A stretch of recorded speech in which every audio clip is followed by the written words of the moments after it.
Welcome to the second chapter of Citizen 1, The Case Against Digital Identity. If you've not yet heard Chapter 1, I encourage you to head to my website at paulgconlon.com. That's Conlon. You can buy the paperback there if you'd like to support my work, or just join my free newsletter. Chapter 2 is where the rubber meets the road. We discover why human identity is hard to define and reveal why digital ID is so dangerous. I'm particularly proud of this chapter. There's history, philosophy, and a human story to weave it together. I hope it empowers you on your journey of self-discovery. Enjoy. Chapter 2. Identity.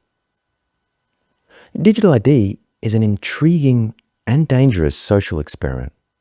In this chapter, we'll explore the complexities of human identity, its value, and the risks of centralised entities controlling its registration. Yet to understand these implications, we must first understand Nadine Schatz. The role that identity played in her life and her tragic death is an instructive story, best started with the significance of her name. Schatz, meaning treasure in German, symbolised the value Nadine's Jewish parents undoubtedly placed on her. Born in Paris 8 years after Myoma, Nadine embodied potential and promise. Her dark hair, mischievous smile, and inquisitive eyes painted a vivid picture. Fluent in 2 languages, hers was a unique identity that would never mature beyond childhood. 2 days after the invasion of Poland, Nadine's home country, France, declared war on Germany. Then Prime Minister Edouard Daladier delivered an emotional appeal to the nation. It resounded with determination and honour. Quote, "In rising against the most frightful of tyrannies, in honouring our word, we fight to defend our soil, our home, our liberties. I greet with emotion and affection our young soldiers who now go forth to perform the sacred task which we ourselves did perform before them." End quote. The speech had mixed results. Nadine's family grew sceptical of their government's resolve and sought refuge by moving to a coastal town near the Loire River. There they lived peacefully until May 1940, when invading Nazi troops arrived. Yet not everyone saw this as a bad thing. France was a major collaborationist state at the time. Rather than rising against the tyranny that Daladier had warned of, some officials disgracefully aided their occupiers by enforcing anti-Jewish laws. In 1942, French police arrested Nadine and her mother, forever separating them. Nadine was deported through Paris to Auschwitz, arriving on September 23. Auschwitz.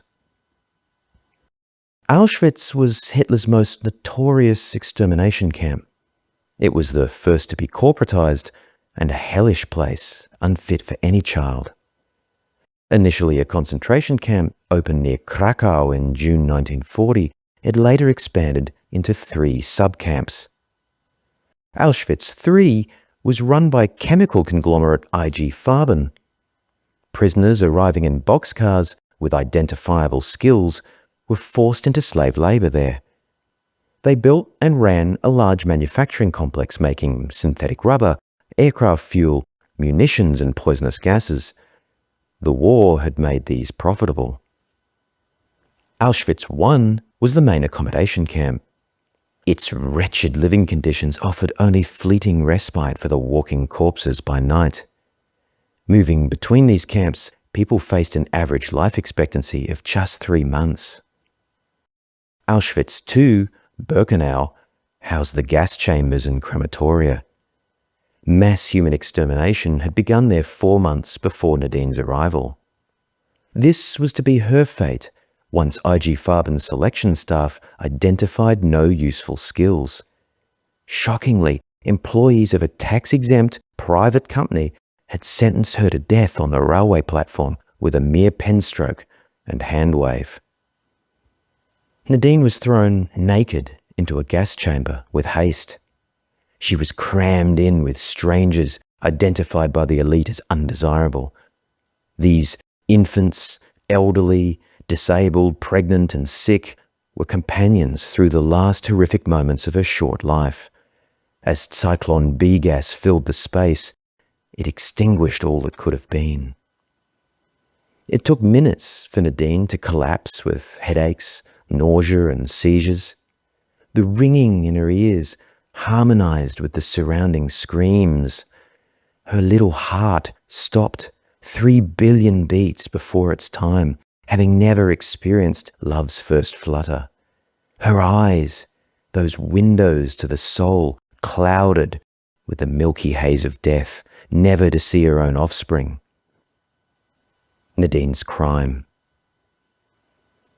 Nadine's vibrant spirit and untapped potential were cruelly extinguished by humanity's darkest nature. Her body was discarded, tossed into an oven, and reduced to ashes that blanketed the countryside. Her crime? Simply being born to parents whose identities had been registered with the government and in some small way labelled as undesirable. Being Jewish, among other things, earned someone this fate by the standards of the time. Today, it could equally have been supporters of certain outspoken political candidates, or people from specific regions in military conflict. Nadine's family religion was an identifying characteristic that had been leaked into the world. She'd lost sovereignty of the many personal traits that made up her identity, and they were used against her. Her life wasn't defined by her parents' faith, but as an identifying characteristic, that faith had the power to end it. The ongoing global tragedy. Nadine's story highlights the devastating and irreversible consequences of being marked as undesirable by the government. Yet the perils of state-managed identification don't just echo through history. They persist today in our digital age, where personal identification is even more available. Take an example from September 2023, when my in-laws were performing missionary work in Sri Lanka. There, Christian refugees fleeing church burnings and physical attacks in Pakistan were facing hostility and deportation. Why, I pondered, would refugees disclose their Christianity in such a hostile environment? The simple answer was that many had their religion documented in their passports and official papers. In seeking asylum, faith had provided a lifeline. Yet ironically, once officially registered, this same characteristic had become a curse.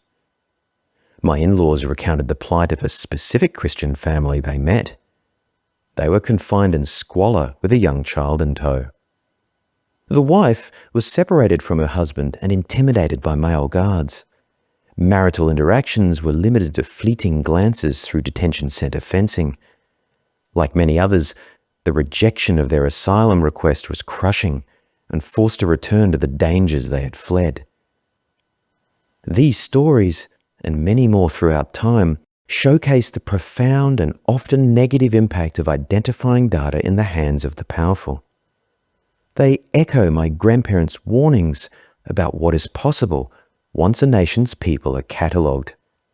Most importantly, they highlight the inextricable link between our identities and our physical existence. Human life, a philosophical discussion. Understanding digital identity begins with grasping the essence of identity itself.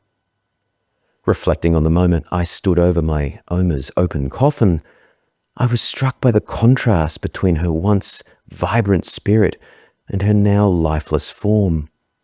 This moment underscored a universal truth. We are born with a unique essence that fades at death.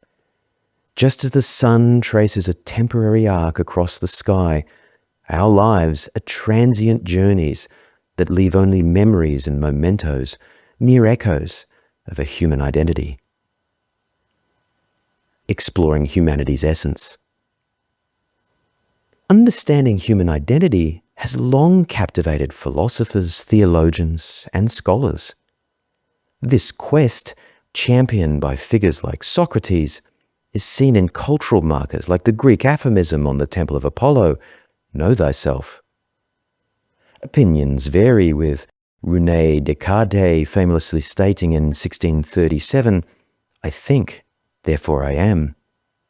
Regardless, identity remains a mysterious part of life. Many see identity as an intrinsic and timeless essence, distinct from our physical form. Some medical accounts support this view. Intrinsic health advocate Dr. Zach Bush describes cases where patients who die with no brain, heart, or respiratory function sometimes inexplicably return to life with their core identity intact. These are known as near-death experiences, or NDEs. NDE survivors retain memories, language skills, and political views. This prompts the question, where did those characteristics go after death? Retention of identity beyond physical form challenges the idea of reducing our complex selves to a single digital ID. This may fail to capture the intangible qualities that endure beyond what's seen. Others define identity differently. Entrepreneur Alex Hormozi, who specializes in operationalizing behavioral patterns for commercial success, suggests that identity is simply internal culture. This perspective likens identity to a set of predictable behavioral rules within an individual, much like the behavioral rules that define the culture in an organization. Such thinking aligns with the experience of getting to know someone through predicting their reactions from their traits and past behaviors. Our identities do shape our conduct and are influenced by our surroundings, yet we're not just automatons responding to stimuli. Humans wield unpredictability, just like poker players and politicians who expertly conceal their intentions. Human capacity to defy conditioned behavior highlights the problem with categorizing people based solely on identity traits, especially in the light of free will. Viewing identity as an internal culture suggests that digital ID could enforce a uniform cultural mold on individuals, erasing the personal nuances that inform our demeanor. These diverse views lead to conflict over our place in the world and how we express ourselves in it. Discrepancies can risk exploitation and abuse as we navigate the complexities of defining identity, its ownership, and the social structures and policies that influence it. Clearly, humans are complex, and the term identity is an oversimplification that fails to capture the full spectrum of our expression. This single word not only bears the weight of describing us in the physical world, but it's also now the sole measure by which governments assess our societal fit. Because identity is as varied as grains of sand, the term is too imprecise for anything beyond casual discourse. Despite this, we've based our whole society on this single concept, overlooking the uniqueness that drives our decisions and actions. Appreciating these nuances was my Oma's parting gift to me. She considered her identity to be her most valued possession. Her experiences in Nazi Germany made her guarded about revealing it to others. She'd seen firsthand how government registration was used to define, control, and terminate life. Surviving a time when life was considered cheap allowed my Oma to appreciate the transcendence of each human existence. She spoke of our collective duty to view ourselves as more than numbers on computer screens and statistics in government publications. It falls on us to cherish and safeguard our identity, whatever that is, from the demons that relentlessly nibble away at it through actions tame and bold. Exceptional qualities demand exceptional treatment. Labeling ourselves as transcendent acknowledges our unique human qualities. As a species, we explore boundaries beyond our physical existence. We seek spiritual enlightenment and purpose beyond mere survival. Our ability to proactively assess potential actions against ideal standards sets us apart. It allows us to consciously shape our lives for better or worse. Examples can be seen everywhere. When a tree falls on a house during a storm, for instance, we view it as a natural disaster without malice. The homeowner wouldn't blame the tree or seek compensation from nature. Yet when an arborist carelessly fells a tree and causes damage, they may face liability and resentment. This contrast shows our accountability and how our thoughtful actions and inactions carry consequences. Our exceptional qualities demand exceptional consideration. Even within our own species, we recognize that different standards apply due to cognitive and other limitations. The legal system accommodates this by considering factors like mental illness in its judgments. Yet, being human isn't just about facing harsher penalties. It's also about granting ourselves unique freedoms and rights in recognition of our enlightenment and susceptibility to suffering. Falling trees may evade judgment, but they're also incapable of experiencing life as profoundly as we do. Unable to love or pursue self-improvement, they meander through life like leaves in the wind and are never mourned at open coffins. A tree is just a collection of characteristics that doesn't suffer the impacts of objectification as deeply as we do. Its fate is determined by age, size, species, condition, and location. Reducing a person to these traits is different, serving only to overlook their potential and endanger their humanity. Human categorization, a betrayal of rights. This is no abstract idea. The outcome of identifying humans with loosely defined characteristics reverberates throughout history.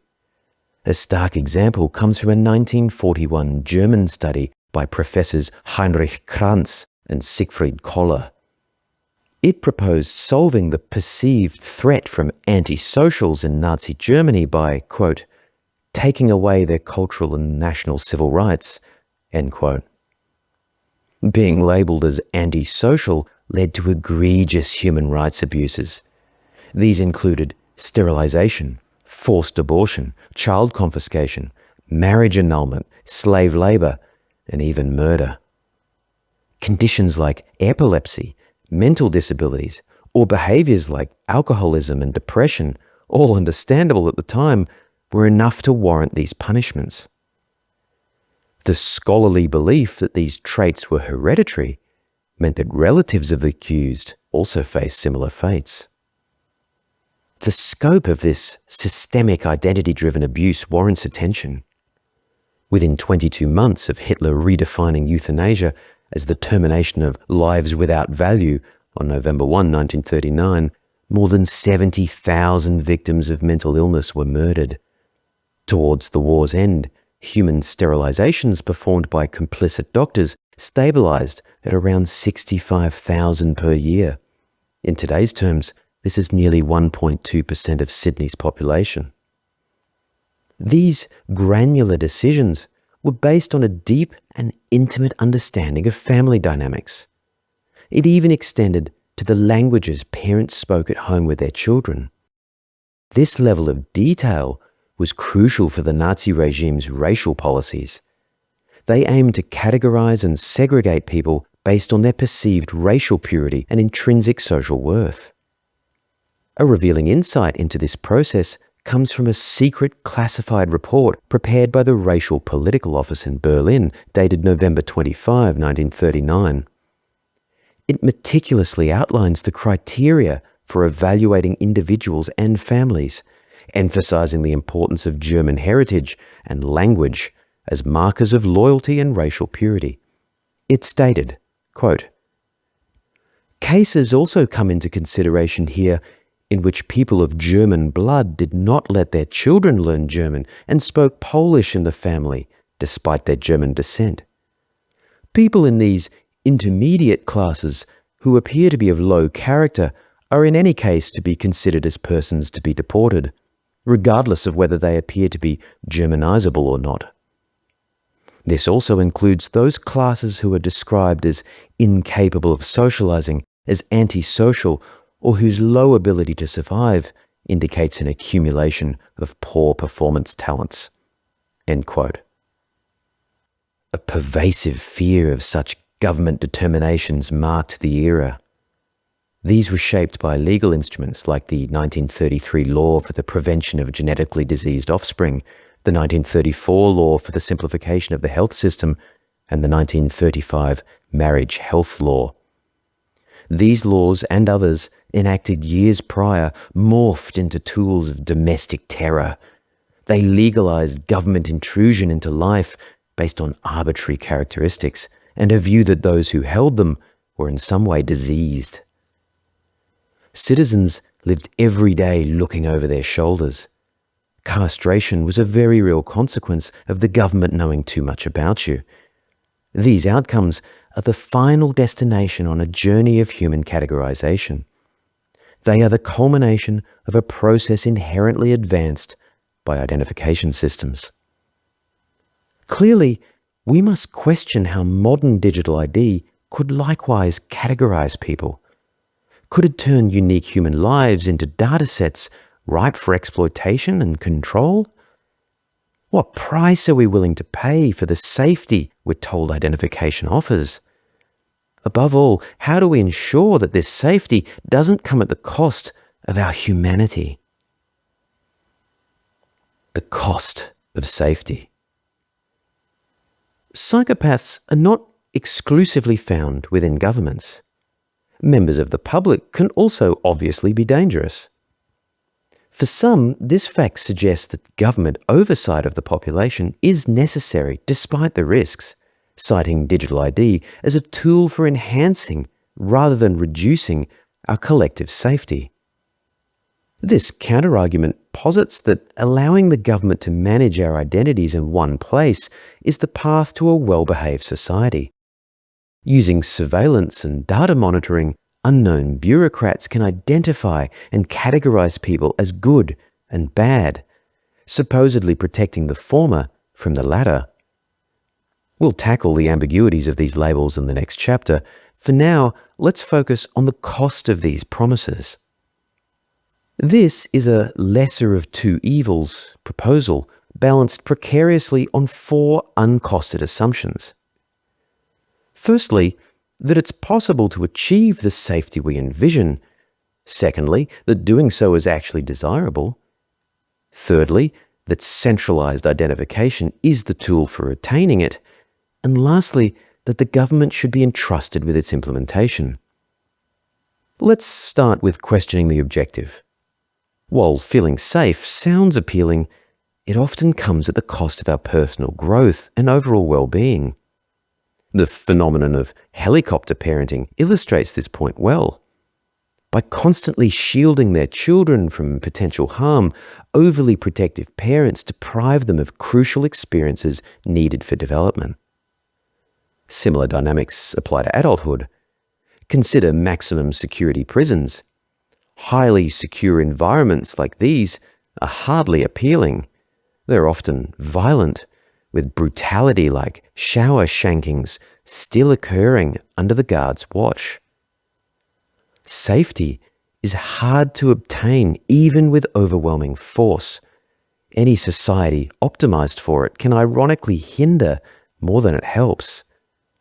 This reality is echoed by Benjamin Franklin's warning, quote, "Those who would give up essential liberty to purchase a little temporary safety deserve neither liberty nor safety." End quote. Let's now question the mechanism. We're being asked to accept that safety requires our personal data to be stored in one place with the government. Yet this claim is being made in an era when we constantly hear about hackers successfully infiltrating databases globally. Digital ID invites these very attacks against systems that will know all there is to know about us. Losing this data to theft both weakens its power to assess character and has a disastrous impact on the daily life of individual victims. Centralizing identity management ironically worsens the problem it aims to solve. By consolidating all personal information in one place, it becomes nearly impossible to distinguish between the legitimate owner and a thief in case of a breach. This vulnerability contradicts the engineering best practice of not keeping all eggs in one basket. Extensive identity theft and fraud are consequently quite likely.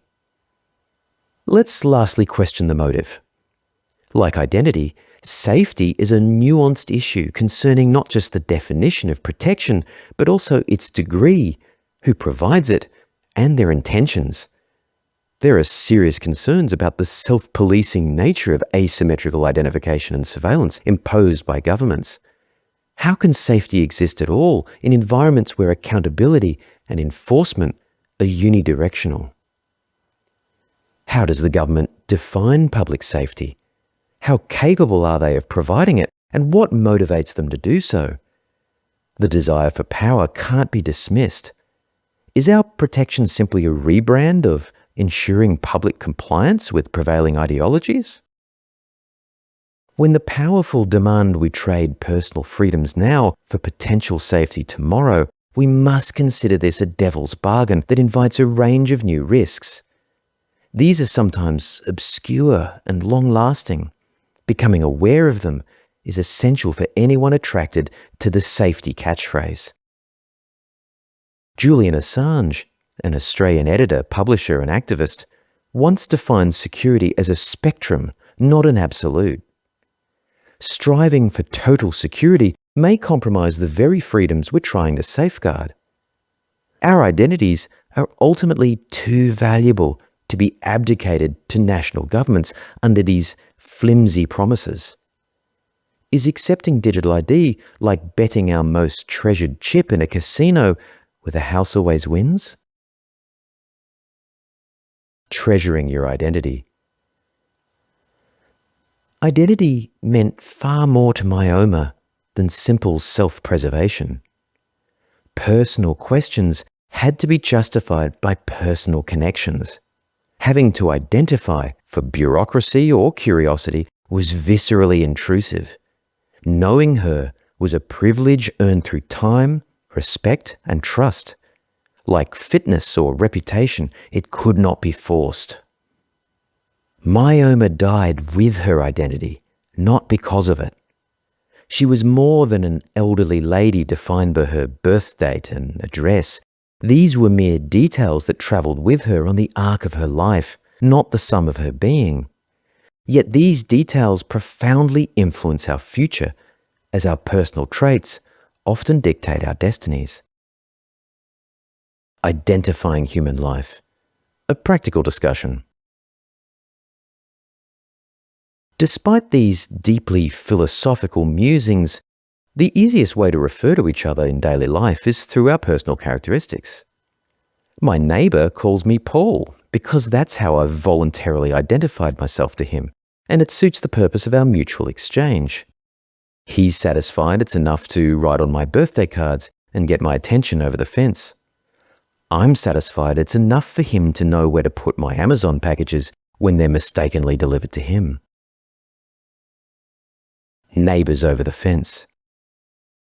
Our neighbourly agreement inherently implies that the identity characteristics we share with each other are tightly scoped. That means we're to use them for limited purposes, trusting each other to respect these boundaries. We've built this trust over time, but certain situations may require us to renegotiate these terms. He may know many people named Paul and might request my surname to distinguish me in his contact list. Should I provide it, I'm aware that it alters our relationship. I'll have shared my full legal name with someone who knows where I live. This adds a layer of risk, but also deepens our trust, as it shows my willingness to voluntarily share more of my valuable identity. In a way, it provides him with feedback. Out and about. In the real world, we commonly identify each other by using context-specific characteristics rather than just names. For example, my local barista knows me not by name but as the early riser who orders double-shot long blacks and pays with cash. Our interaction is based on a socially assumed protocol, a brief chat while he makes my coffee, payment, and then we part ways. In his book, Learning Digital Identity, Philip Windley describes this phenomenon as tacit knowledge. He highlights our innate ability to recognize and interact with others based on limited information and implied social boundaries. This skill, like a sixth sense, highlights the inadequacy of computerized identity management, where precise modeling is required. Aggregated characteristics. Claiming an identity today goes beyond stating a name or coffee preference. It's about substituting the statement, "I am this person," with "I have these characteristics." Consider someone claiming to be King Arthur. If King Arthur is widely known for his ability to extract a broadsword from stone, then successfully doing so validates that someone is who they claim to be. The more unique the trait, the more confidence we have in the claimant's identity when demonstrated. Types of identity characteristics. A human identity consists of many distinguishing traits, each with different levels of universality, stickiness, and uniqueness. For instance, a birth date is universal and sticky. Everyone has one and it doesn't change throughout one's life. Yet, given the limited number of days in a year, a birth date is not a unique identifier, as it's shared with about 0.3% of the population. A residential address is another identity characteristic. It's not universal, as it doesn't apply to the homeless, and less sticky than birthdays, since it can change throughout one's life. Yet addresses are more unique than birthdays, as it's rare for 0.3% of a population to share the same living space. Similar assessments of universality, stickiness, and uniqueness apply to other identity traits like sex, phone numbers, and club memberships. Problems with aggregating identity characteristics. Traditional, centralised identity verification methods face challenges due to the varying number and types of these characteristics. Any conclusions drawn from them are essentially just estimations. Many of these traits, like phone numbers, are repurposed, primarily intended for other uses, and not ideal for verifying who someone is. For example, I share my phone number with my neighbour so he can call me, not so he can identify me. Human identity can't be fully captured by systems that reduce it to a single identifier, like a serial number for equipment. Nor can it be represented by repurposed characteristics, each one individually lacking the properties for unique identification. Yet this is exactly what governments attempt to do with digital ID. Digital ID requires the aggregation of countless personal traits to sufficiently estimate an identity. In recognizing the complexity of defining identity, we must be wary that such systems could pigeonhole our multifaceted selves, potentially dictating our access to services and rights based on a narrow subset of digital attributes. There's also no rule for the exact amount of aggregation needed to identify someone. The criteria vary as different interactions demand different levels of confidence. The runaway demands of a broken system. Society's current identification model has clearly reached its limits. It relies on a patchwork of personal characteristics which has led to an overcomplicated and ineffective system. A misguided solution to these problems is to do more of exactly what caused them in the first place. This is seen in the escalating requirements of Know Your Customer, KYC, and anti-money laundering, AML, regulations in many countries. This approach demands that we disclose increasingly more personal details under the pretense of enhancing verification confidence. Yet each incremental scope increase only temporarily satisfies the system's needs. Like a drug addict seeking their next hit, inevitably further demands for identifying data follow. Persisting with ineffective methods is futile. For instance, the problems caused by fueling a car with vinegar won't be resolved by adding more vinegar. Genuine solutions are fit for purpose. Should we go back to the drawing board? Individuals, as owners of their identity data, are uniquely qualified to decide what personal characteristics to share and with whom. Rather than centralizing everything with a government for potential future use, people should evaluate the necessity of each identity verification request. Is it a genuine need or a convenient want? This personalized approach to identity verification involves negotiation between the requester and the provider. It helps ensure that we can personally manage responsibility for our risk profile and decide when and how we identify. Learning this skill requires familiarity with how we scope our information. Verification scope. What are the implications of needing to share different characteristics for each identity claim? Distinguishing between scenarios demanding robust evidence and those that may be verified casually is subjective. Getting it wrong risks oversharing personal information and exposing ourselves to unnecessary dangers, especially under involuntary conditions that lack negotiation. There's a term for this. Verification scope describes the range of personal information demanded of you by someone wanting to determine that you meet certain criteria. It changes based on purpose, personality, time, and context. Deciding on a verification scope you're happy with in different circumstances is essential to protecting your anonymity. Normal circumstances. Take a trivial example.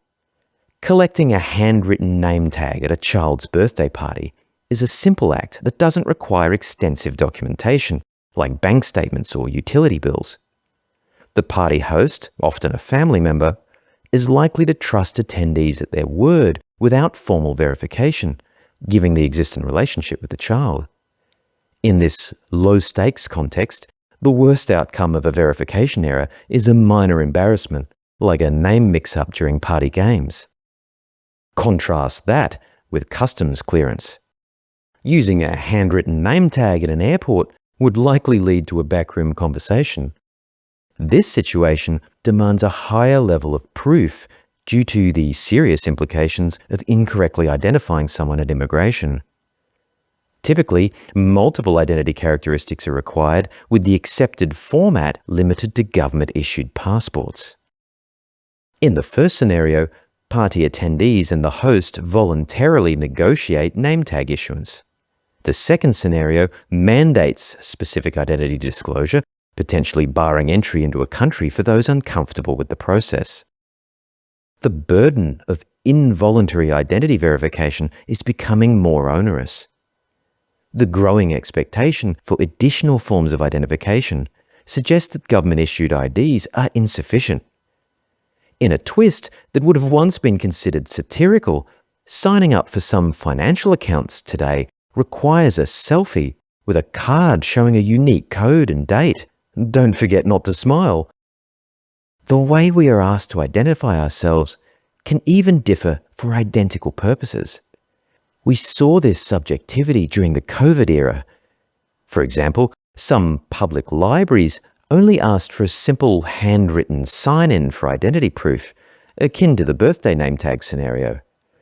Others required a driver's license, more like the customs scenario.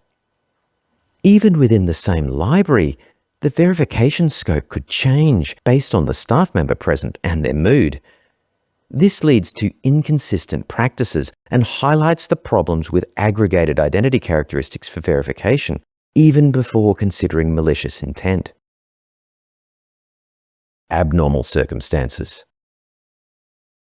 These examples show how we're often expected to reveal aspects of our identity to unknown entities who reciprocate at best with generic, often meaningless privacy policies. In calm periods, the risks of data sharing aren't obvious. That invites us to favor convenience over anonymity, like using tap-and-go payments over cash. While details exposed in these routine activities often exceed what's reasonable, many continue to accept this trade-off. During crises, however, verification scope can quickly change, shortening the time between identity exposure and its impact on daily life. The COVID era again offers examples. People were willing to identify and reveal everything from their location to their medical status through fear or perceived altruism. This almost overnight change meant requiring digital identification for previously unrestricted activities. Identity controlled access to everything from buses to buildings, highlighting how resources can be stripped in response to rapid policy changes, even those we may disagree with. Behavioral conditioning. Rapid changes in our communal acceptance of identification are serious. They risk embedding a culture of mutual surveillance that's hard to reverse. Phrases like, "Have you checked in?" became commonplace during the COVID era. These normalized the expansion of identity checks into areas that didn't require them before. Increased identification during this time also created secondary problems. One was the mistaken association of digital with cleanliness. We saw this in a preference for traceable digital transactions like tracking apps and contactless payments over more anonymous alternatives like paper sign-ins and cash transactions. The New South Wales Council for Civil Liberties highlighted this in the 2024 Senate Economics Legislation Committee inquiry on the Australian Digital ID Bill 2024. Quote, "The COVID pandemic normalised the mandatory mass collection, use and storage of personal data using contact tracing apps, and as a result, NSWCCL has increased concerns generally with ongoing data centralisation and datification of Australians." End quote. Our approach to anonymity must have inertia. We should think of it like a large cruise ship that can't change course quickly. Myoma lived this principle by maintaining constant discernment about revealing what identified her, regardless of the day's transient threats. She knew that a lapse in haste could be used against her at leisure. Identity evolution and scope creep. Rapid changes in verification scope aren't our only problem. Whenever we require identification, we're up against the constant evolution of our bodies and experiences over time. A 2022 report titled State of Digital Identity recognizes that, quote, "identities are constantly evolving," end quote. This evolution requires any identity registry to adapt through expansion. Digital ID is fighting for what it's already lost. It requires relentless collection of our traits and behaviors, ultimately exposing everything about us. This scope creep is a square peg in a world of round holes. It creates a vast, sensitive data trail that's difficult to secure and audit, with profound consequences for the human experience. Unlocking human resources. Regardless of how we got here, we must navigate the fact that identifying ourselves is now an integral part of modern life. Identity is deeply entrenched in the systems we rely on.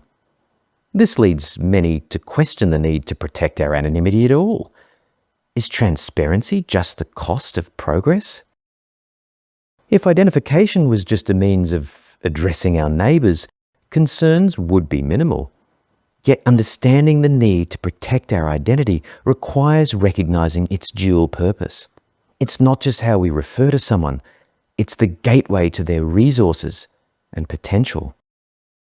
As the drivers of technology and civilization, humans are the ultimate resource. Knowledge of identity provides access to this invaluable productivity. When you look for this connection, you see it everywhere.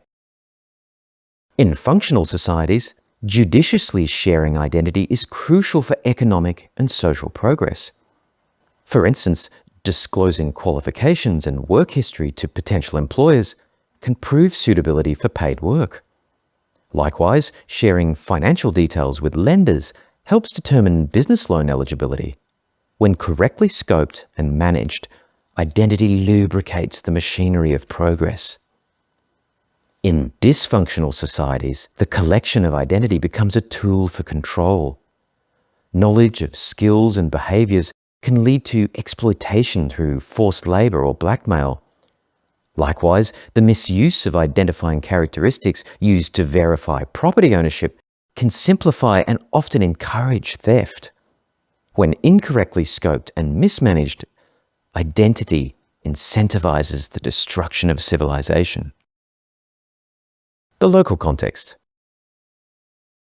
The link between identity and resource access may seem abstract, yet it has profound implications at the local level. Identification can have immediate, tangible effects. During a recent bank visit, I overheard a teller asking an elderly woman for her name, phone number, and other personal details to verify her account. Like many daily interactions, this conversation was audible to everyone waiting in line. Once authenticated, the clearly confused customer casually unveiled a cascade of additional personal information, including her son's name, job, employer, and current work location.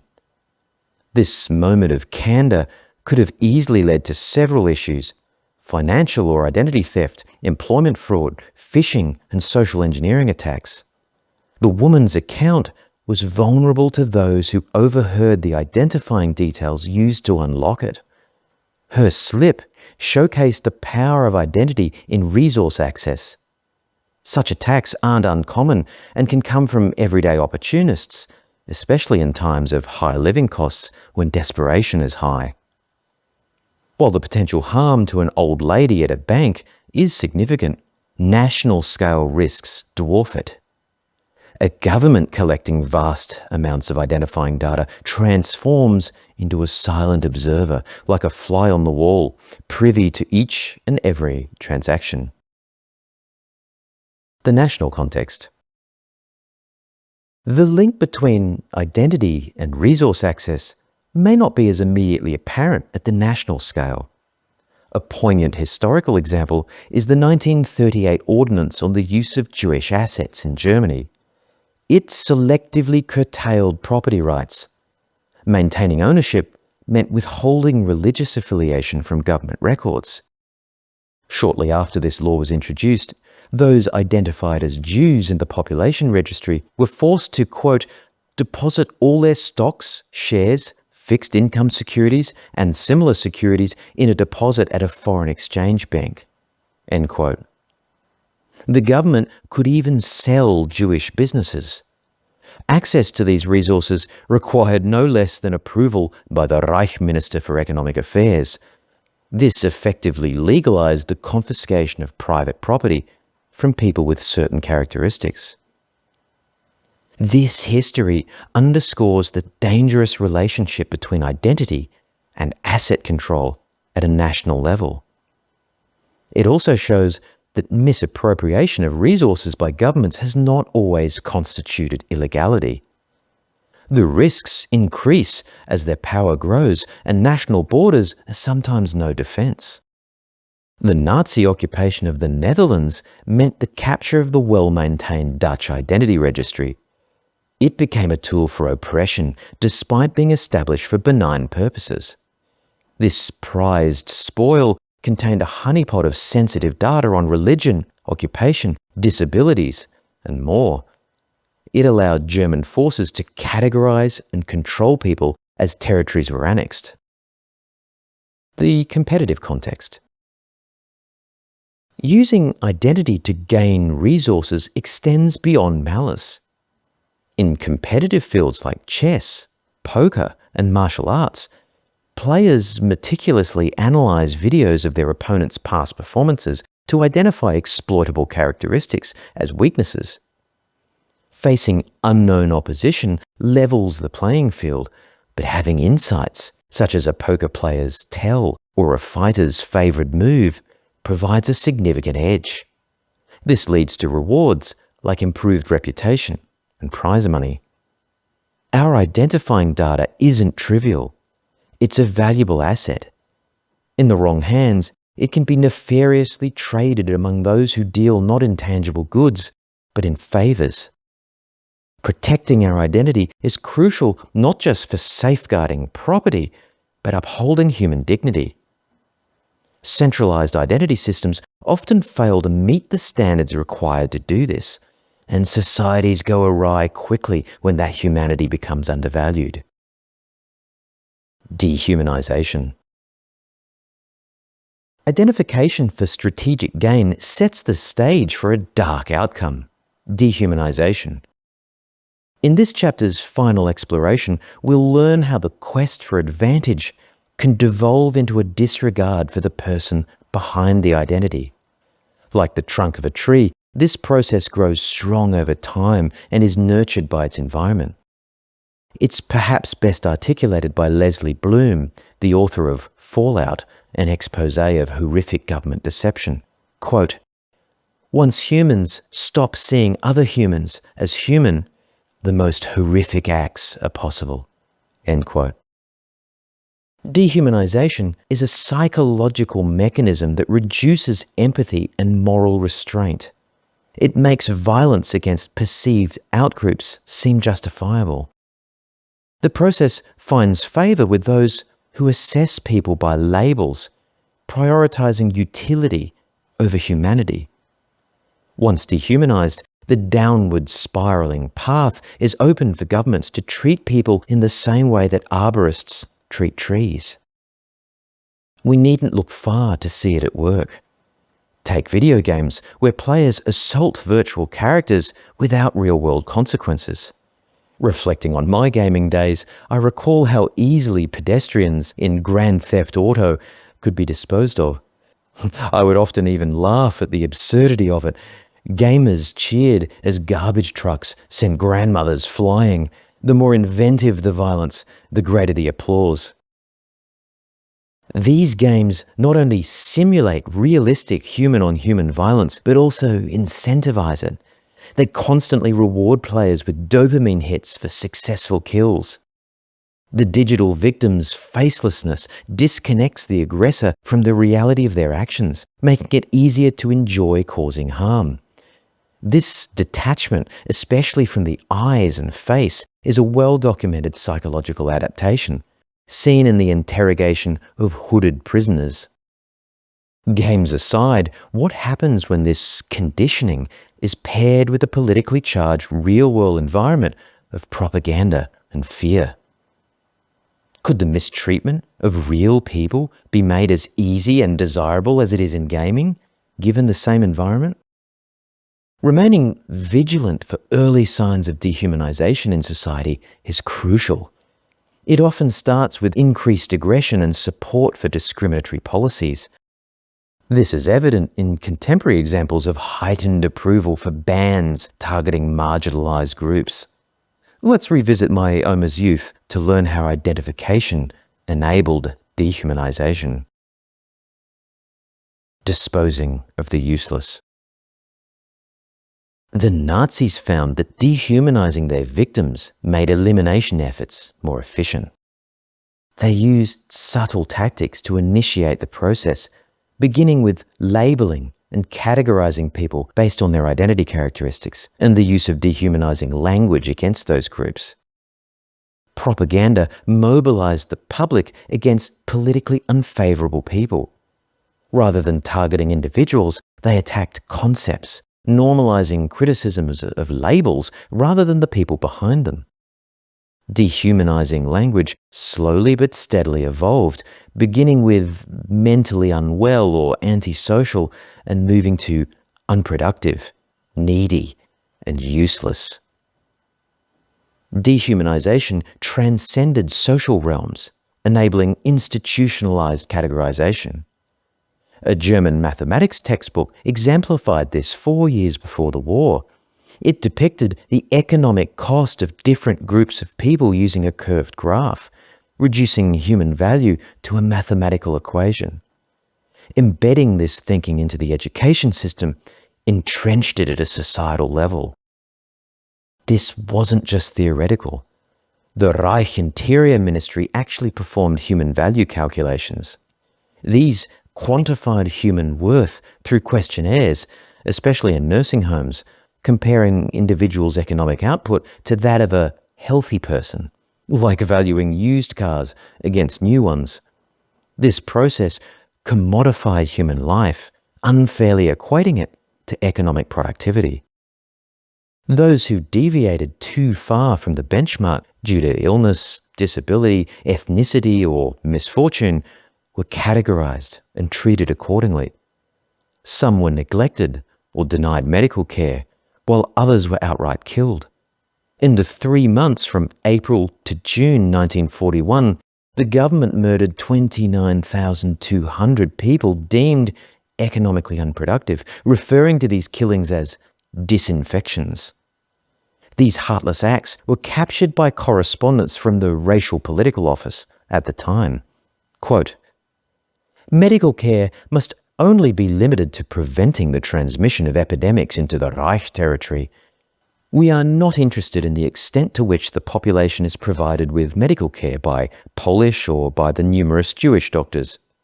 All measures that serve to restrict births must be tolerated or encouraged. Abortion must be unpunished in the remaining area." End quote. Yet the regime sought a greater influence on its targets than merely denying them medical care. This required an efficient way to identify Poles, Jewish doctors, or the births they sought to restrict. To that end, it built an innovative centralised identity registry and issued identity cards that we'll explore in Chapter 4. People tend to trivialise cards, which can be misplaced, traded, or even burned without loss of sleep. Nazi strategy directly linked the fates of these cards to the fates of the people they represented. By psychologically replacing humans with the markings on their documents, the task of eliminating people like little Nadine was made much easier. The rest, as they say, is history. The Nazis further dehumanized victims with the use of gas chambers. This method minimized psychological trauma for the soldiers who previously killed with ropes or bullets, exposing them to engorged eyes and bleeding brains, respectively. Sealed gas chambers distanced the perpetrators from these experiences and enhanced their efficiency. This enabled a measurable and predictable execution rate. Gas chambers were the result of earlier pioneering attempts to distance the death merchants from the humanity of their victims. Such innovations included special vans that, quote, pumped carbon monoxide into sealed passenger compartments, end quote. This process efficiently asphyxiated identified targets while in transit to mass graves. Identification wasn't just a tool of elimination, though. Economically productive people fared little better. Exploiting the useful. Nazi dehumanization enabled forced labor in factories and camps. The regime's centralized knowledge of individual capabilities was traded with private businesses willing to extract that labor and produce profitable goods for the war effort. This produced a symbiotic environment described by Annie Jackson as one where, quote, humans and machine parts went into the tunnels.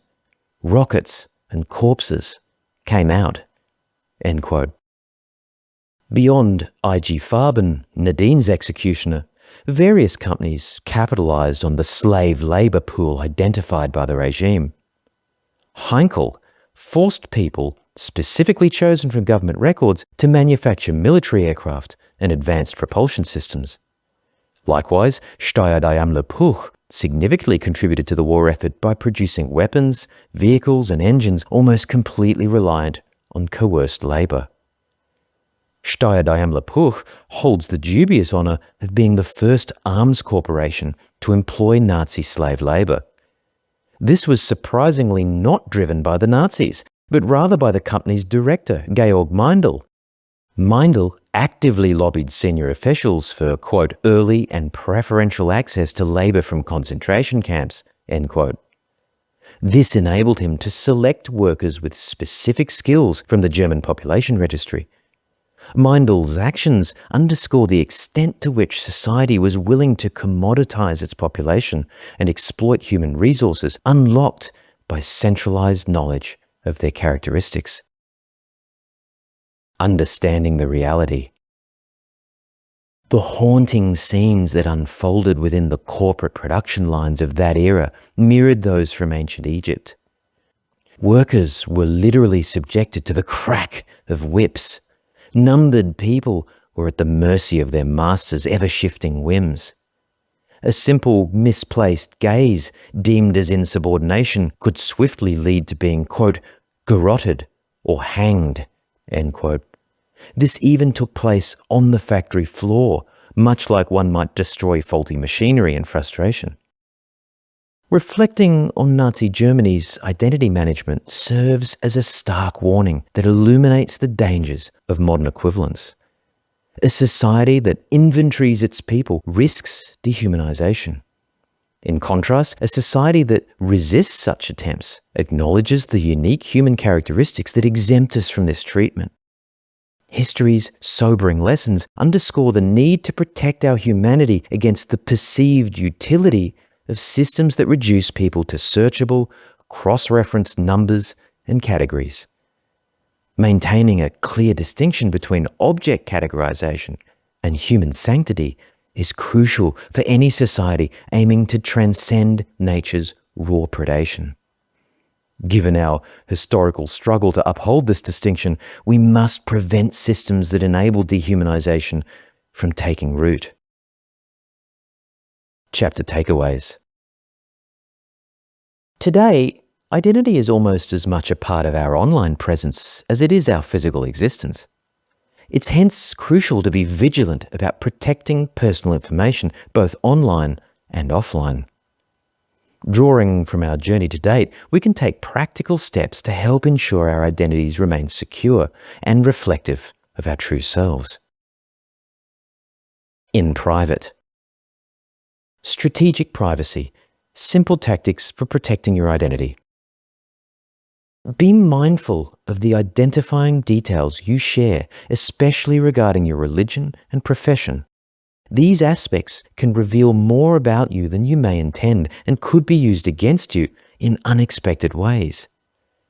Treat your personal information like strategic assets in a game where you wouldn't want to reveal your vulnerabilities unnecessarily. Becoming aware of what identifies you, like your voice, is a valuable personal exercise. It allows you to be conscious of when and how it's exposed. During voice-automated calls, consider altering your tone or use a disguised voice. This can prevent voice recognition from tying the call to your personal identity without hindering the system's functionality. For everyday interactions like filling out unofficial online forms or placing restaurant orders, using a nickname can be a simple yet effective privacy measure. This isn't about deception. Using middle names or terms of endearment is common. It offers a harmless way to protect your legal name until it's absolutely necessary to disclose, all while adding a touch of creativity to your interactions. Remember, safeguarding your identity doesn't require drastic measures. The key is being conscious of the information and mannerisms you share. Use discretion in everyday situations and understand the power of the details that make up who you are. Guarding our children. Once we become proficient custodians of our own identities, it's time to focus on our children. Their future freedom hinges on our proactive approach to their digital presence. In an era where AI can create digital twins using just photos and voices, protecting young digital identities is paramount. The fate of poor Nadine, burdened by a pre-established presence, highlights the need for children to begin adulthood with a clean digital slate. We owe them a chance to shape their own identities and destinies, free from the constraints of a past they didn't choose. The sight of the child behind Sri Lankan detention centre fencing that impacted my in-laws so deeply highlights the global vulnerability of children when identities are compromised. We must be mindful of the information we share about children, even seemingly innocuous details about their lives posted to social media. These are not ours to share.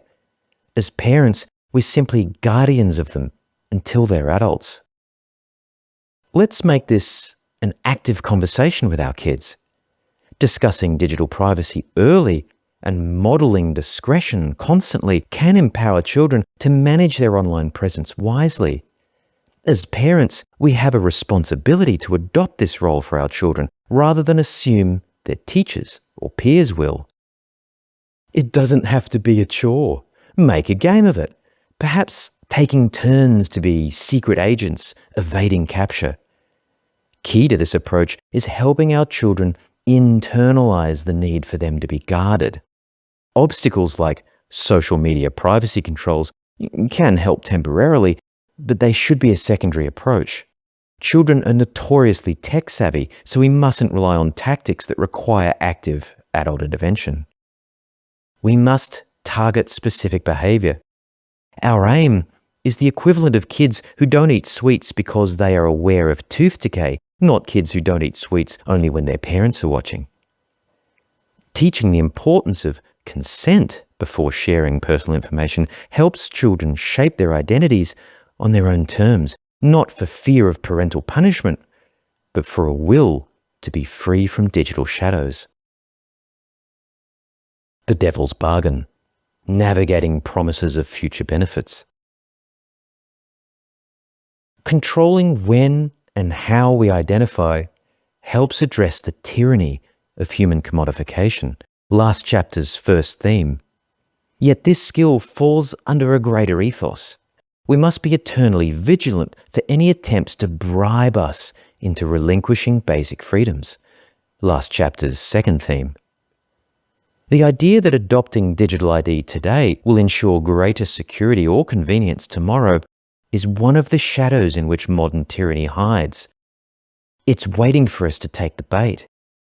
True security is achieved through the unwavering affirmation of freedom, not its surrender. Identity is the new front line of this old war. How can we uphold this vigilance in practice? One approach is to never leave home without a healthy dose of skepticism. Products and services, public or private, often offer some immediate utility at the cost of revealing more about us. Yet, these aren't cheap tokens to be spent on modern conveniences. Let's look at some examples. Handling biometric data with care. The convenience of biometric technologies like facial recognition and fingerprint scanning are compelling, yet the significant risks they pose become clear when we look closer. Our biometrics are immutable. They can never be changed. Unlike passwords and paper documents, if exposed, your biometric data could irreversibly haunt you throughout your life, acting not as a helpful tool, but as a persistent ghost. Think of using your face or fingerprints to unlock your phone or home safe, like getting a tattoo on a youthful holiday. Both seem like a good idea at the time, yet the ink, representative of who you were, lingers in your arm, just as your biometrics linger in devices and the digital cloud. A faded tattoo can be frowned upon in a professional job interview decades later, just as biometric interpretations can lead to digital decisions that forever follow. Biometric extraction can be hard to avoid. In March 2025, news revealed the UK Home Office's interest in biometric border control testing for vehicles at maritime ports. The stated goal was to find a company that can take clear facial photos of people inside cars for identification. We must treat such invasions with the seriousness they deserve, opting for conventional identification where possible, while advocating for political change in parallel. Sometimes the old ways are the best ways. Use PIN codes or strong, unique passwords via a reliable password manager on your devices. Opt for physical ID documents anywhere they're accepted. These methods fall under the proactive umbrella of options that require active rather than passive interaction with technology. They help us to be more deliberate about what we share with the world around us and avoid the irreversible risks of biometric data. Limiting data sharing now for the future. Adopting a guarded mindset now helps to secure potential future vulnerabilities. Remember, it's impossible to predict how small facts can be bundled together and used against you down the track. This applies in the real world as much as it does in the digital world. Every detail matters. Avoid leaving documents with your name and address visible in your parked car to deter opportunistic identity thieves. Likewise, be cautious with unsolicited emails or messages that request personal information. Using a post office or PO box for your mail delivery can also reduce the exposure of your identifying details to prying eyes at your letterbox. Apply the same discretion to your conversations as you do your correspondence. I recall one incident when I received a call from someone claiming to represent my insurance company.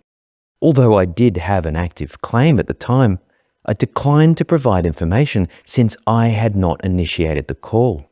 Instead, I proposed calling back using the official number from their website to confirm the caller's legitimacy before discussing details of my claim.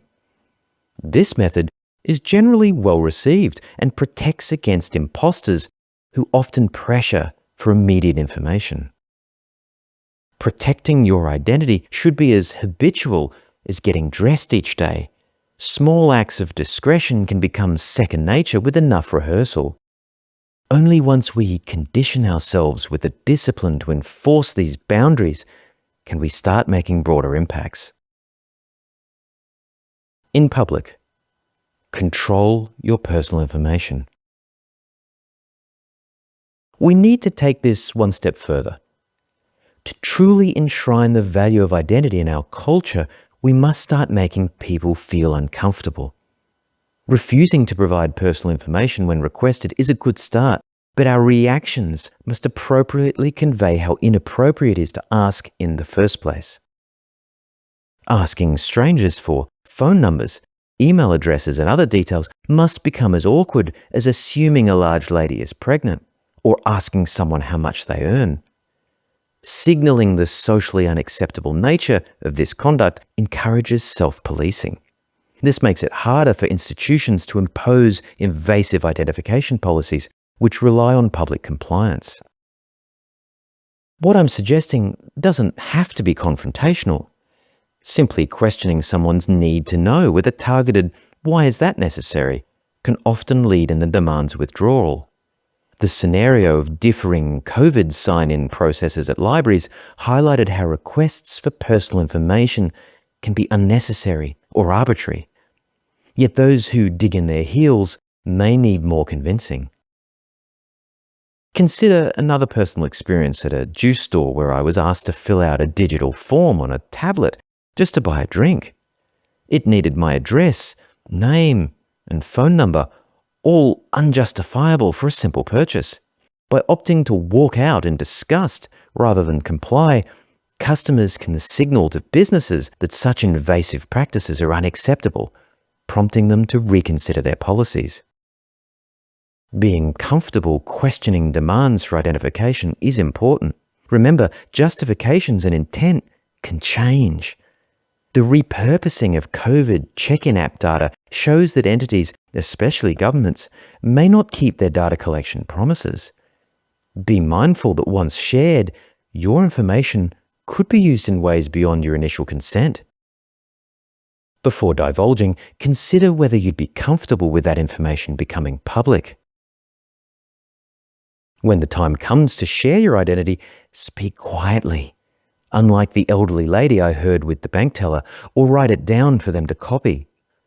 Doing so emphasizes the information's sensitivity and encourages careful handling by the listener. Think of this as part of a broader public awareness campaign. Educate yourself and others. You picked up this book for a reason. Many readers of the first edition have thanked me for articulating what they instinctively knew was wrong but couldn't quite pinpoint. Getting people to care about these small details makes the big issues of digital ID in government hands easier to communicate. Leveraging your unique strengths is crucial in advocating for information privacy. Whether you're a public speaker, a teacher, or parent, use your skills to promote the significance of protecting personal data. Not everyone needs to fight the same battles, but everyone can make a meaningful contribution in their own way. By implementing these takeaways, we not only protect ourselves, but also actively contribute to a future that preserves the essence of our humanity. Redefining identity. A positive message. As we close this chapter, we can now see identity not as a document, but as the core of our shared humanity. Protecting it is essential to maintaining dignity. The issues dissected in this chapter teach us that unchecked identity control can unravel the very fabric of society. Digital ID is hence not a new concern, but rather a continuation of this long-standing narrative. Outdated thinking and the unreliable judgments of those in power plague modern identification systems. These often reduce people to commodities in a government ledger. Why do we persist with such methods?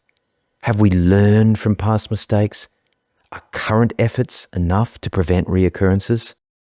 Our unique and unpredictable qualities distinguish us from mere data points. The broad application of government digital ID, a system defined by data points, risks creating more problems than it purports to solve. We must transcend bureaucratic centralization, which has time and again shown its vulnerability to abuse. There is hope, though, for the future remains unwritten. Our resilience and creativity have consistently surmounted past challenges, and they can do so again. A future beckons where technology allows people to share identity at their sole discretion. In the next 2 chapters, we'll explore viable solutions that transform privacy and consent from ideals into accessible realities. Our goal is to foster a culture that values these qualities, not because we have something to hide, but rather something to protect. In the end, the measure of our progress is not the sophistication of our technologies, but how much they reflect the best of what it means to be human. As we turn the page, let's commit to a better future by considering the question that government digital ID claims to answer. How do we trust each other?